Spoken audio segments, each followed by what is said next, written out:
Good evening বন্ধুরা। আজ 21 জানুয়ারি বুধবার। আজকের সন্ধ্যার বরাক তথা সমগ্র আসামের গুরুত্বপূর্ণ খবরগুলি হলো: রেলওয়েতে চাকরির স্বপ্ন দেখা ম্যাট্রিক পাস যুবক যুবতীদের জন্য বড় সুখবর।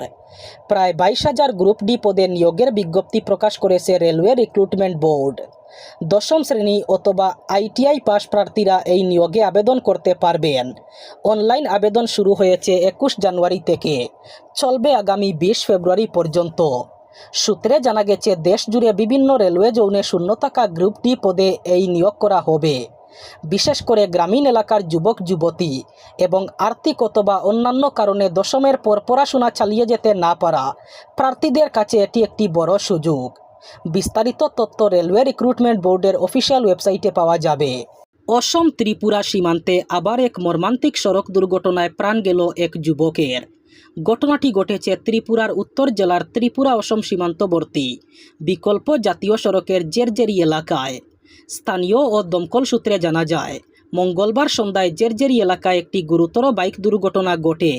প্রাথমিক অনুমান অনুযায়ী পাথর বোঝাই একটি ডাম্পারের সঙ্গে মুখোমুখি সংঘর্ষের ফলেই দুর্ঘটনা ঘটে। দুর্ঘটনাস্থলটি নির্জন হওয়ায় দীর্ঘ সময় বিষয়টি কারো নজরে আসেনি। পরবর্তীতে পথ চলতি কয়েকজন ব্যক্তি রাস্তার উপর এক যুবককে গুরুতর আহত অবস্থায় পড়ে থাকতে দেখে প্রেমতলা দমকল দপ্তরে খবর দেন। খবর পেয়ে দমকল কর্মীরা দ্রুত ঘটনাস্থলে পৌঁছে আহত যুবককে উদ্ধার করে কদমতলা সামাজিক স্বাস্থ্য কেন্দ্রে নিয়ে যান। সেখানে কর্তব্যরত চিকিৎসকরা তাকে মৃত বলে ঘোষণা করেন। ধীরে ধীরে শান্ত হচ্ছে কোকরাঝার। আর যাতে পরিস্থিতি অশান্ত না হয় তার জন্য চেষ্টা করে যাচ্ছে প্রশাসন। কোকরাঝারে রাজপথে সেনার ফ্ল্যাগ মার্চ। কোকরাঝারে ইতিমধ্যে জারি হয়েছে বিএনএসের 163 ধারা, যা আগে 144 ধারা নামে পরিচিত ছিল।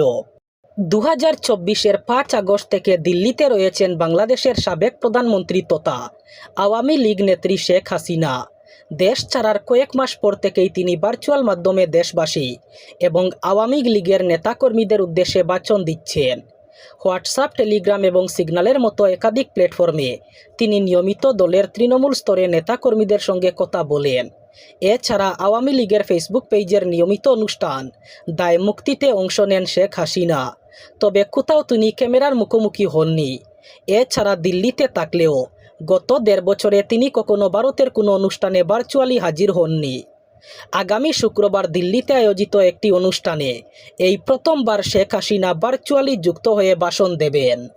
রাজ্যের সীমানায় দুর্নীতির অভিযোগ উঠলে কেন্দ্রীয় সরকারি কর্মীর বিরুদ্ধে তদন্ত করতে পারে রাজ্য সরকারি এজেন্সিগুলি। সেজন্য আলাদা করে কারো অনুমতি নেওয়ার প্রয়োজন নেই। তাৎপর্যপূর্ণ রায়ে স্পষ্ট জানিয়ে দিল সুপ্রিম কোর্ট। এই মুহূর্তে একাধিক রাজ্যের সঙ্গে কেন্দ্রের মোদী সরকারের রাজনৈতিক টানাপোড়েন চলছে। সেই প্রেক্ষিতে এই রায় বেশ তাৎপর্যপূর্ণ। মূল মামলাটি রাজস্থানের। সে রাজ্যের এক কেন্দ্রীয় সরকারি কর্মীর বিরুদ্ধে রাজস্থানের সীমানায় কেন্দ্রের প্রকল্পের দুর্নীতির অভিযোগ উঠেছিল। ওই আধিকারিকের বিরুদ্ধে তদন্ত করছে রাজস্থান পুলিশ। চার্জশিটও পেশ করা হয়েছে। নবল কিশোর মিনা নামের ওই আধিকারিকের দাবি ছিল, তিনি যেহেতু কেন্দ্রীয় সরকারি কর্মী, তাই একমাত্র কেন্দ্রীয় কোনো এজেন্সি তার বিরুদ্ধে দুর্নীতির তদন্ত করতে পারে। সিবিআইয়ের অনুমতি ছাড়া রাজ্য সরকারের পুলিশ অথবা এজেন্সি পারে না। কিন্তু রাজস্থান হাইকোর্ট তার সেই যুক্তি খারিজ করে দেয়।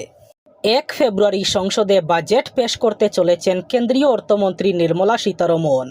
অপেক্ষার মাত্র আর 10 দিন। বাজেটের আগে থেকেই চড়ছে প্রত্যাশার পারদ। কৃষি থেকে শুরু করে হাউজিং সেক্টর, সব সেক্টরই অপেক্ষা করছে বড় ঘোষণার। তবে কৃষি খাত এখন মোটেই সবচেয়ে ভালো সময়ের মধ্যে নেই। ফলে এই সেক্টরের সঙ্গে জড়িত ব্যক্তিরা সীতারমণের থেকে আরও বেশি কিছুর প্রত্যাশা করছেন। পরিসংখ্যান বলছে, চলতি আর্থিক বছরে জিডিপির প্রায় 17% অবদান রেখেছে কৃষি খাত। কিন্তু বৃদ্ধির রেট এখনও দুর্বল। তাই কেন্দ্রীয় বাজেটের আগে কৃষি খাতের প্রত্যাশার কথা তুলে ধরেছেন এনসিডিএক্সের এমডি এবং সিইও ডক্টর অরুণ রাস্তে। দোলাই বিধানসভা আসন পুনরুদ্ধারের লক্ষ্যে মাঠে নেমেছে ভারতীয় জাতীয় কংগ্রেস। আসন্ন রাজ্য বিধানসভা নির্বাচনকে সামনে রেখে দোলাই বিধানসভা এলাকায় জনসংযোগ কর্মসূচিকে আরও জোরদার করেছে কংগ্রেস নেতৃত্ব। গ্রাম থেকে গ্রাম ও পঞ্চায়েত থেকে পঞ্চায়েত পৌঁছে সংগঠনকে মজবুত করার লক্ষ্যে সক্রিয়ভাবে কাজ করছেন দলের নেতা কর্মীরা। এই কর্মসূচির অংশ হিসাবে দোলাই ও জীবনগ্রাম গ্রাম পঞ্চায়েতে একাধিক সভা এবং সমিতির আয়োজন করে কংগ্রেস। সভাগুলিতে উপস্থিত ছিলেন দোলাই বিধানসভা কেন্দ্রের কংগ্রেসের প্রার্থী প্রত্যাশী ধ্রুবজ্যোতি পুরকায়স্থ, নরসিংহপুর ব্লক কংগ্রেসের সভাপতি রাজেন পালিত সহ দলের বিভিন্ন স্তরের নেতা কর্মীরা। দ্বিপাক্ষিক না হলেও সম্প্রতি বিভিন্ন ধরনের ক্রিকেটে একাধিক ভারত পাকিস্তান ম্যাচ হয়েছে।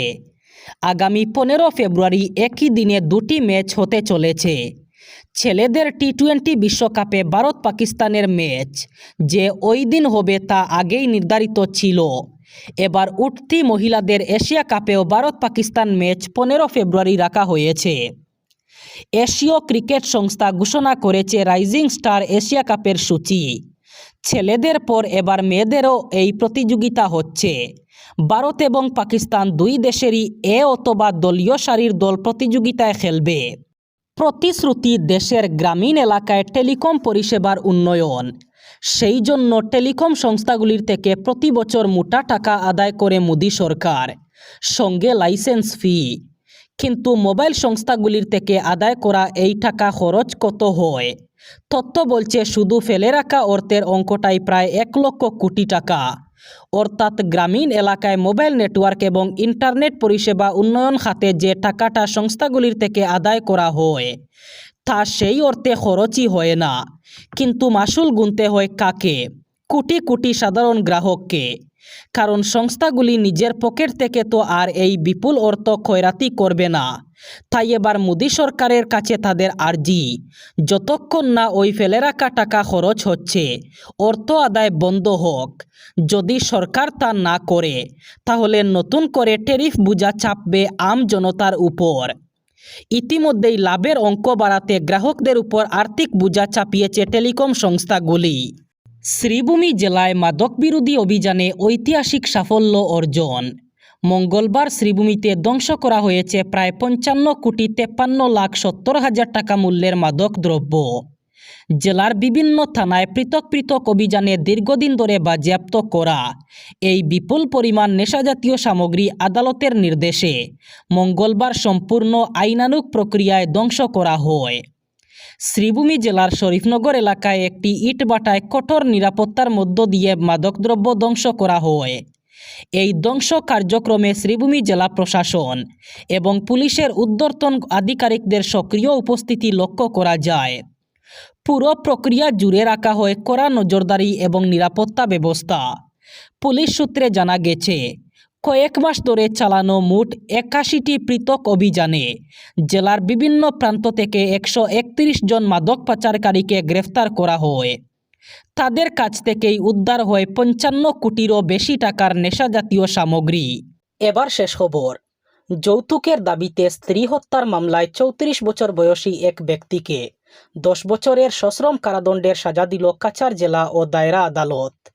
অতিরিক্ত দায়রা বিচারক বঙ্কিম শর্মা এই রায় ঘোষণা করেন। দণ্ডপ্রাপ্তের নাম তুতন দাস। তিনি শিলচর সদর থানার অন্তর্গত লেবুরবন্দ এলাকার বাসিন্দা। মামলাটির সূত্রপাত 2021 সালের 21 ফেব্রুয়ারি, যেদিন লেবুরবন্দের তুতন দাসের বাড়ির রান্নাঘর থেকে তার স্ত্রী চঞ্চলা দাসের ঝুলন্ত দেহ উদ্ধার হয় চঞ্চলার পিতৃগৃহ বড়জালেঙ্গা এলাকার বাসুদেবপুরে। এই ছিল আজকের সন্ধ্যার গুরুত্বপূর্ণ খবরগুলি। ভিডিওটি অবশ্যই লাইক করবেন এবং চ্যানেলটি সাবস্ক্রাইব করবেন।